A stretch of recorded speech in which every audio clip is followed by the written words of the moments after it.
Hello everybody! What is going on, dude? Today is Kibishimaki here, and welcome back to some more Pokemon Brown. Pokemon Brown version. Yeesh, that's a yawn right there. Last time, we went ahead and took it to Raikou. Attempted to catch the, one of the running trio, or one of the legendary dogs, and failed. Repeatedly. We had a terrible time. This time, after leaving Raikou to lay waste in the power plant, we are going to be running around the region, seeing exactly what we can access now, considering we have a bunch of HMs available to us, as well as, well, Surf. A lot of things actually open up for us. We can actually do a lot, which is really cool and it's really interesting. I believe here in Sunny Shore, or Seashore City, where we began our journey by just going north. We reached this little island spot. There doesn't seem to be much around, really, but what we can do, get it on camera, surf around some. The Pokemon you can find in here are pretty strong. Keep that in mind. They're in their 30s, I think, something like that. There's a couple of little just houses and huts laying around, not a lot. Nothing too different or worth noting, but I think moving north, we follow this little path. Yeah, get ourselves another trade stone. Very much helpful and worthwhile. Move around a bit more, and if you look and notice, we actually see we're over by Hayward. Sorry, by Hayward City. We see just to the south. There's this little island space. Go on, let's have Oddish cut it up real quick. Upon entering, I will warn you, things in here are decently powerful. Where we are exactly, I'm not too sure myself. There's a bunch of trainers strung about this place. I can't really specify where we are, what's going on. Because that there is no cue as to tell us where we are. All I can really note, or all I can really say or make note of, if there's a thing, it's a little side cave. We can't fully explore it because we don't have strength, but there's a bunch of TMs and a bunch of items we can grab. Protector, there is something lying in wait for us though. What exactly or who exactly? We'll find out fairly quickly. In here, it looks like there's just a bunch of flying types. Yanmas, Natus. Not quite sure where we are.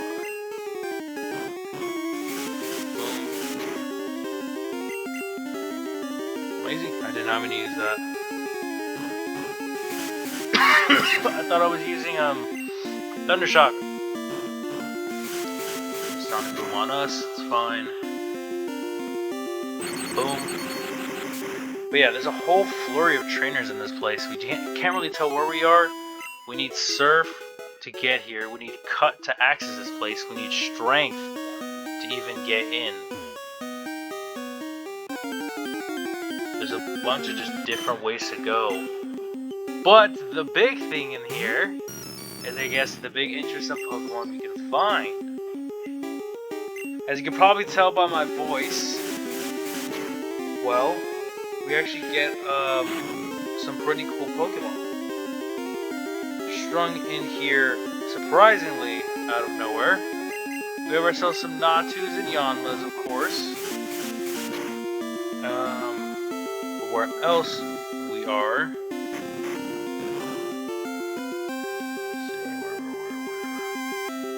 No, not you. No, there's another trainer. There's gotta be something that tells me.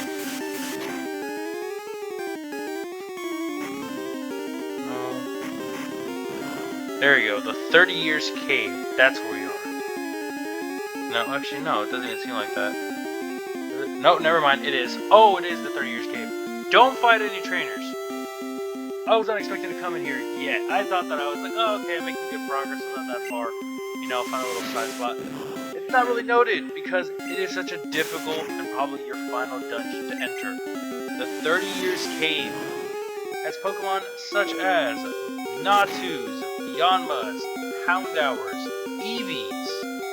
It also has Larvitar, Marill, and Gligar. Larvitar I think I've been over, rock ground type, pretty good defenses, becomes a dark rock type upon its final form. Really high HP, really high attack, really good defense, but it can just get knocked by fighting type moves and ground type moves, so be warned. I don't have my balls! I put them away! Damn it! Alright, well, look at that. Marill. After Larvitar, Marill is a pure water type. I think it might be Water Fairy. Pretty decent Pokemon overall. Evolves really early. I think it'll evolve almost right after you catch it, funny enough, so keep that in mind. Marill moves pretty quickly. It's got a lot of bulk to it. It's got really high defense. It's got a lot of HP. So it's definitely going to last a lot in battles. The only other thing to note, or the only other Pokemon worth noting that you saw me fight there, was Gligar. Gligar is a Pokemon that I'm going to add to my team, but it will take us some time before we do so. Mainly because we're not supposed to be here. We're not supposed to be at the 30 Years Cave yet. We're not even close. Nothing there, nothing there. We weren't supposed to reach that point anytime soon, and I mean anytime soon. That was supposed to be like a later down the line type thing, and I just completely got there so much faster than probably everyone or many would expect me to get there, because I just thought, oh hey, I'll surf to the north, I don't remember what's up here, I'll give it a shot. Yeah, no, not a good idea. Very dangerous, very terrifying. Where else we want to go, where else we can access, we can actually go to Castro Valley. A lot of other areas don't have much to really note. Castro Valley, however, does have something for us, specifically in Castro Forest. At the end of it, we could not get to the other side because we didn't have access to surf, or means of surfing. Now we do. But Gligar, considering I haven't gone over it, but you can catch it if you want. Gligar is a ground flying type. It moves decently fast, it hits pretty damn hard, and it is a stellar Pokemon. It's got good defense, it's got good attack, it's got pretty okay speed. You know, it holds its own very well in a lot of fights. Its downfall is its special, and it's quad weak to ice. But aside from that, it holds its own pretty well, and it does its job pretty good for what you need it to. Gligar is definitely a Pokemon I will be adding to my team and taking time to get one and join us. And keep in mind as well, it does have its evolution of Gliscor in the game. It evolves at level 31, I believe. So almost as soon as you catch it, you can evolve it. Not only that, but we have means of actually getting a Gligar fairly soon. We don't have to catch Gligar now. Many Pokemon only live in forests and caves. You need to look everywhere to get different kinds. Yeah, indeed. Can you tell me the way to Castro Valley? Back to the forest. If we tried coming back here previously, we would be roadblocked by our inability to surf. And now that we have that, we can cruise around and see just exactly what we can encounter. Sandslash, okay. It's pretty cool, pretty interesting.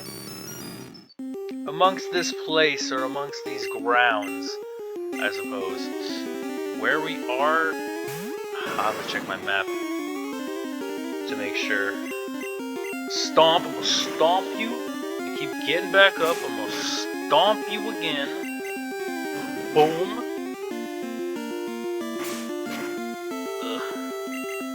Stomp you one more time. Go. Now if we check our town map to see where we are in relation. Route 57. Just to the south of Castro Valley. And Route 57. The Pokemon you can find within this place. There you go. Route 57. Pokemon you can find as we journey about and see exactly just what opened up to us, because there's a lot of diverging paths. Within the grass, you can find yourself Glooms, the evolved form of Oddish. Parasects, the evolved form of Harass. Raticates, the evolved forms of Rattatas. Sandslash, the evolved form of Sandshrew, which I don't think I've ever been over. Sandshrew and Sandslash, pure ground types. Great attack. Pretty good defense. That's about where everything falls short. Not a lot of HP to back it up. Not a lot of speed, though it is pretty agile. Not a lot of special. It's kind of meant... I don't know how to explain it. It's meant to take hits and dish out some good damage, but it doesn't have enough HP to kind of help keep that flow going. And its speed, it being so slow, it typically gets knocked out almost right away. Regardless though, Sandslash is a great Pokemon and can definitely be utilized really well in a lot of different aspects, so it's definitely one that I can recommend considering its pool and its playstyle. It hits, it tanks, and it flees. It's a great asset, it's a great Pokemon, and I kind of recommend it that to your team if you're looking for a ground type to bring along. The other Pokemon you could find, which we ran into, was Doduo's evolved form, Dodrio, which I don't know if we've been over, but Doduo, Dodrio, normal flying types, really fast, hit decently hard physically with their attack stat, and that's about it. They're kind of a glass cannon, they get blown up pretty easily in a lot of cases. The other Pokemon that we saw and ran into was Farfetch'd. Farfetch'd is a normal flying type. It's another one that's available. It hits incredibly hard, it dishes really good damage, and it holds its own super well in a lot of cases. Definitely a great asset, a great ally, and one that can be formidable in a lot of cases. However, that's kind of where the lines draw after that. Farfetch'd has good attack, it's got good speed, but that's its base form and that's its only form. It does not evolve, Surfetch'd did not exist by this point, so therefore you were stuck with a base form Pokemon at its max potential right away. Great for early game, falls flat midway through. We made it to the other side and we see a gym? Out of City, Pokemon Gym, Joe. What in the world? Yo, champ in the making. Joe uses only normal Pokemon. I would recommend using fighting against those opponents. Hey! Looks like Enzo's gonna get a chance to shine in this battle. Nice. Not much more to really go over in terms of Pokemon you can find, except for a little surprise.